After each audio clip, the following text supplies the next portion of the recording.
Sentence to be a hero episode number 5। शुरू करने से पहले वीडियो को लाइक और इस चैनल को सब्सक्राइब कीजिए। तो चलिए एपिसोड को शुरू करते हैं। शुरुआत में हम देखते हैं साव को, जो कि बंधा हुआ था, जिसे ईटिंग गॉल नाम से भी जाना जाता है। इसने 1 महीने में 8 लोगों को मारा था। गॉल कहता है, ऐसा नहीं है, तुम्हें गलतफहमी हुई है। दरअसल मैंने 12 लोगों को मारा है और मैं एक सच्चा इंसान हूँ जो कभी झूठ नहीं बोलता। ऑफिसर कहता है, तुमने इतने लोगों को मार दिया, तुम्हें इसका जरा भी अफसोस नहीं है। साफ कहता है, दरअसल इंसानियत की बात मेरे भेजे में नहीं घुसती। अगर कोई पसंद आया तो उसे मारने में बुरा लगता है, लेकिन अगर कोई पसंद नहीं आया तो उसे मारने में कोई दिक्कत नहीं। यहाँ तक कि ग्वेन मोसा भी मुझे काबू नहीं कर पाई। आगे ऑफिसर कहता है, आखिर तुम इतना हंस क्यों रहे हो? तुम्हें डर नहीं लग रहा? या तो तुम्हें मौत की सजा मिलेगी या फिर उम्र कैद की। वो कहता है, अब डरने से क्या फायदा, तो जब तक जिंदा हूँ तब तक मजे कर लेता हूँ। वैसे मैं सजा के बारे में सोच सोच कर परेशान भी नहीं हो सकता। मेरे लिए कौन अच्छा है, मैं सिर्फ उन्हीं की ही परवाह करता हूँ। बाकी चीजों से मुझे घंटा फर्क नहीं पड़ता। तभी वहाँ पर वो ऑफिसर आ जाता है और कहता है, बहुत बढ़िया,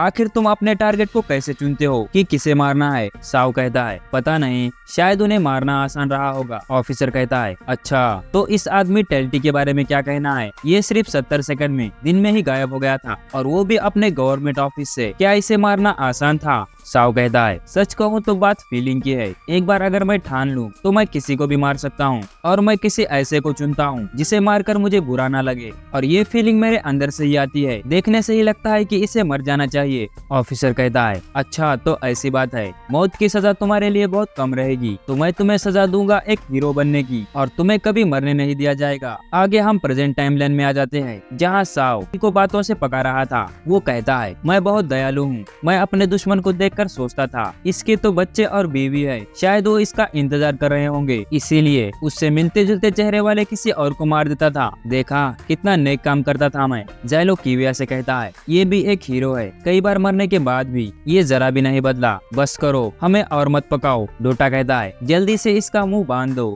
वरना ये हमें बातों से ही मार देगा। साफ माफी मांगता है कि वो आगे से बातें कम करेगा। दूसरी तरफ हम देखते हैं फेरिस की बड़ी सी सेना जो तेजी से किले की तरफ बढ़ रही थी, और तब हम देखते हैं एक डीमन लॉर्ड को। अगर वो इसी तरह तेजी से बढ़ते रहे तो वो आज रात ही किले तक पहुंच जाएंगे। जाइलो किविया से कहता है, आखिर तुम्हारे कितने नाइट यहाँ पर रुकने वाले हैं? किविया कहती है, करीब 50 लोग होंगे, ऐसे नाइट जिन पर भरोसा किया जा सकता है। जाइलो कहता है, इतने लोग काफी नहीं, अगर उन कैदियों को भी जोड़ ले जिसे वेनेटिम लेकर आया है। वो ऐसे कैदी है जिन्हें मौत की सजा मिली, तो उनके मरने से ज्यादा कुछ फर्क नहीं पड़ता। तभी डोटा को कुछ फेरिस दिखते हैं। तब साफ भी उन फेरिस की तरफ देखने लगता है, और यकीन करो वो दूर से ही उन छोटे छोटे फेरिस को देख लेता है, क्योंकि उसकी नजर एक ईगल से भी ज्यादा तेज है। तब जाइलो उसे उन फेरिस को मारने के लिए कहता है, और फिर वो अपना हथियार निकालता है। दरअसल ये कोई मामूली हथियार नहीं, इसे नॉर्गेल ने खुद अपने हाथों से बनाया है, और यह हथियार एक स्नाइपर गन की तरह काम करता है। और फिर साफ उतनी दूर से उस फेरिस को मार गिराता है, लेकिन वहाँ पर कई सारे फेरिस मौजूद थे, और फिर साफ एक एक कर सभी को निपटा देता है। जाइलो कहता है, यकीन मानो, इन दोनों की जोड़ी कमाल है, और साफ उसका निशाना कभी नहीं चुकता। तो चलो चलकर ट्रैप सेट करते हैं। किविया कहती है, इतने मुश्किल वक्त में भी तुम हार नहीं मानते। जाइलो कहता है, कुछ लोग चाहते हैं कि मैं हार मान लूं,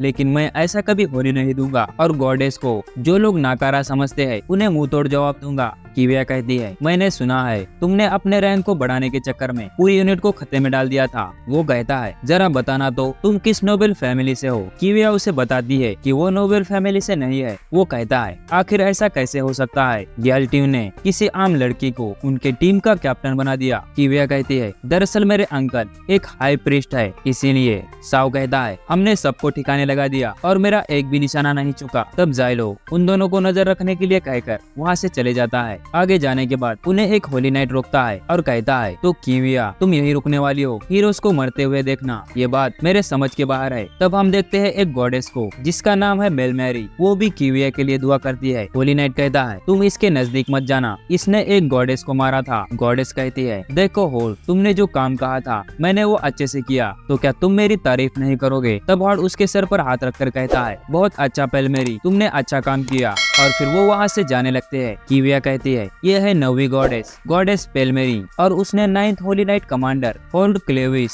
उसके साथ पैक्ट बनाया है। क्या तुम उसे जानते हो? जाइलो कहता है, साउथ में उसके परिवार के पास बहुत ज्यादा जमीन है, और उनकी बनाई हुई वाइन बहुत शानदार मानी जाती है, लेकिन उन्होंने यहाँ पर वाइन नहीं रखी। तब साव आ जाता है और कहता है, अच्छा तो अब समझा, हमें डीमन लॉर्ड को यहाँ ले आना है और फिर इन बेलर को आग लगाकर उसे जलने देना है ताकि इब्लिस इस जहर से मरता रहे और उस जहर से हम सब भी मारे जाएंगे। ये तो सच में बहुत बुरा होगा, सुनकर ही डर लग रहा है। अब ये बात सुनकर एक होली नाइट साफ का कॉलर पकड़ लेता है और कहता है, तुम गंदे हीरोज, तुम्हें लड़ने का बहुत शौक है। और फिर साव अपनी चाकू निकाल लेता है। वो लड़की आकर उस होली नाइट को बचा लेती है, वरना इसका काम तो तमाम था समझो। जाइलो कहता है, आखिर तुम इसे मारना क्यों चाहते हो? साव कहता है, बस मजे के लिए। क्या तुमने कभी गुस्से में आकर पत्थर को ठोकर नहीं मारी क्या? जाइलो कहता है, इंसान पत्थर नहीं होते। वो कहता है, इंसान भी इस बड़ी दुनिया के लिए एक छोटा सा पत्थर है, तो इंसानों को स्पेशल समझना ठीक नहीं। तब टेओरिटा वहाँ पर आ जाती है और कहती है, आखिर तुम ऐसा कैसे कर सकते हो? तुम मुझे बिना बताए मुझे छोड़कर चले आए। आखिर तुम किस तरह के नाइट हो? कीविया कहती है, माफ करना गॉडेस, हमें जो ऑर्डर्स मिले थे हमने वही किया, तो प्लीज गुस्सा मत होना। और देखिए गॉडेस, मैं आपके लिए बेरीज लेकर आई हूँ। टेओरिटा कहती है, तुम दोनों साथ मिलकर जंगल में मजे कर रहे थे। और जाइलो, मैंने होली नाइट के 9 टीम को काम करते हुए देखा, लेकिन जाइलो उसे इग्नोर कर देता है। तब वो चिल्लाकर कहती है, वो अपनी गॉडेस का सर 7 बार थपथपाते हैं और वो भी हर दिन, और तुम हो कि मुझे एक बार भी नहीं थपथपाया, तो कम से कम दिन में एक बार तो मेरा सर थपथपा दो। तभी एक होली नाइट आकर कहता है, बाहर कुछ लोग आए हैं और वो जाइलो से मिलना चाहते हैं। उन मजदूरों को देखते हैं। फोरमैन कहता है, दरअसल हम तुम्हारी मदद करने के लिए आए हैं। जाइलो कहता है, देखो पागल मत बनो, हम यहाँ पर डीमन लॉर्ड से लड़ने वाले हैं, तो वापस अपने गाँव जाओ। वो कहता है, हम ये काम अपने लिए ही कर रहे हैं, हम इस इलाके के गाँव में रहने वाले लोग हैं।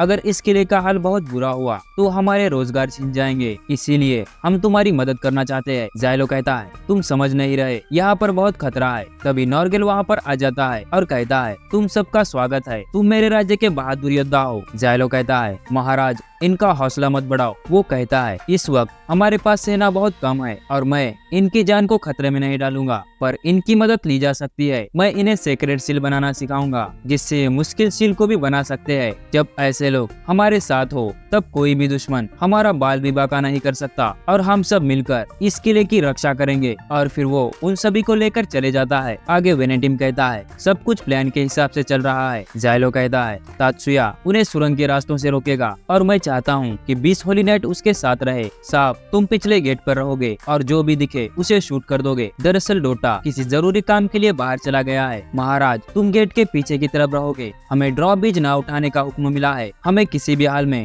उन्हें बस आधे दिन तक रुकना है। वेनेटिम पूछता है, जाइलो आखिर तुम क्या करोगे? जाइलो कहता है, मैं आगे जाकर हमला करूंगा। हम फिर इसको तब तक रोकेंगे जब तक इब्लिस खुद सामने ना आ जाए। मैं रास्ते में ही एक ट्रैप बिछा दूंगा और उसे किले तक पहुंचने से पहले ही वहीं खत्म कर दूंगा। बस यही एक तरीका है जिससे हम सब बच सकते हैं। दूसरी तरफ हम कुछ कैदियों को देखते हैं। टकला आकर जाइलो से कहता है, आखिर तुम होते कौन हो जो हमें हुक्म दो? तुम तो वही हो ना जिसने गॉडेस को मारा था। और तभी अचानक एक कैदी का हाथ कट जाता है और वो दर्द से चिल्लाने लगता है। साव कहता है, अगली बार मुझे गुस्सा मत दिलाना, ज्यादा बात करने वाले मुझे पसंद नहीं आते। टकला कहता है, आखिर तुमने मुझे क्यों नहीं मारा? साव कहता है, क्योंकि तुम ज्यादा ताकतवर हो और लड़ाई में तुम्हारी जरूरत पड़ेगी। जाइलो साव को पकड़ कर कहता है, तुम दोबारा ऐसा कुछ नहीं करोगे, जाओ और उसका इलाज करो। आगे जाइलो वेनेटिम के पास जाता है। तब वेनेटिम उसे एक मैसेज दिखाता है। उसे देखते ही जाइलो कहता है, इसे जला दो, मुझे ये नहीं चाहिए। वेनेटिम उसे बताता है, दरअसल ये मैसेज तुम्हारे लिए मस्ती बोल्ट ने भेजा है। वो नाइट कॉन के परिवार से है जो साउथ में रहते हैं। अगर हम उनकी मदद ले ले तो हमारे लिए अच्छा रहेगा। जाइलो कहता है, हमें उनकी मदद नहीं चाहिए। और बताओ जेस और राइनो यहाँ पर क्यों नहीं आए? वेनेटिम कहता है, जेस ने कहा कि वो अपने साथियों को यहाँ पर मरने के लिए नहीं भेजेगा, लेकिन राइनो ने तो मेरी बात भी नहीं सुनी। मैंने तो मर्सनरी से भी बात करना चाहा, लेकिन हमारे पास उन्हें देने के लिए कुछ नहीं है। जाइलो कहता है, डोटा पैसों का इंतजाम कर रहा है, उम्मीद है कि वो वक्त पर आ जाएगा। हमें इन लोगों की जान खतरे में नहीं डालनी चाहिए। जब दुनिया का खात्मा हो तभी हम आम लोगों की मदद ले सकते हैं। वेनेटिम कहता है, जाइलो बस इमेजिन करो कि क्या यहाँ ऐसे लोग हैं जो सच में इंसानियत को खत्म करना चाहते हैं। आखिर तुम क्या सोचते हो? जाइलो कहता है, मैं उस आर्टिकल के बारे में जानता हूँ जो डीमन लॉर्ड को पूजा करने वाले और उनके साथ मिलकर काम करने वाले के बारे में था, और ये सब बातें बकवास है, ये बस तुम्हारी इमेजिनेशन थी। वेनेटिम कहता है, हाँ मैं तुम्हारी बात समझ सकता हूँ, लेकिन मान लो अगर कोई ऐसा कल्ट है जो डीमन लॉर्ड की पूजा करता है और उनके साथ मिलकर ऐसे काम कर रहा है जिससे इंसानियत हार जाए, तो क्या ये जाहिर नहीं हो जाता कि हमें सिर्फ यहाँ मरने के लिए भेजा गया है? जाइलो कहता है, अगर सच में ऐसे लोग मौजूद है तो वो सबसे कमीने लोग होंगे। दूसरी तरफ हम उन फेरिस को देखते हैं जो धीरे धीरे आगे बढ़ रहे थे और डीमन लॉर्ड उन सभी के पीछे था। तब हम घोड़े जैसे बहुत सारे फेरिस को देखते हैं जो तेजी से महल की तरफ बढ़ रहे थे और और फिर नॉर्गेल उन सभी मजदूरों को एक एक गन देता है और फिर वो सभी मजदूर एक साथ उन फेरिस पर फायर कर देते हैं और उन्हें एक एक कर मार गिराते हैं। आगे वो लोग उन लगाए गए बैरियर को एक्टिवेट करते हैं जिससे वहाँ पर एक वेव निकलती है और बचे हुए फेरिस भी खत्म हो जाते हैं। नॉर्गेल कहता है, बहुत बढ़िया,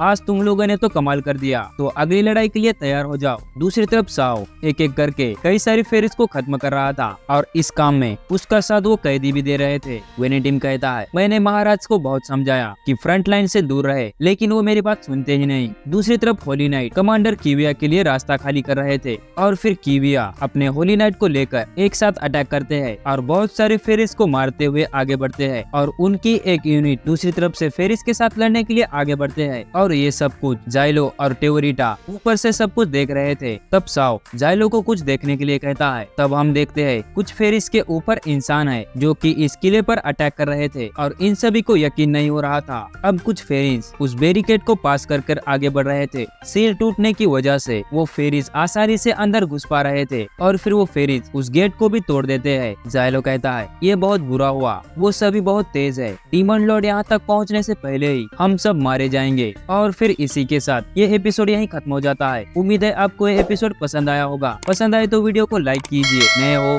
तो हमारे इस चैनल को सब्सक्राइब कीजिए। मिलते हैं जल्दी ऐसे ही एक नए वीडियो में, तब तक आप हमारी दूसरी वीडियो देख सकते हो।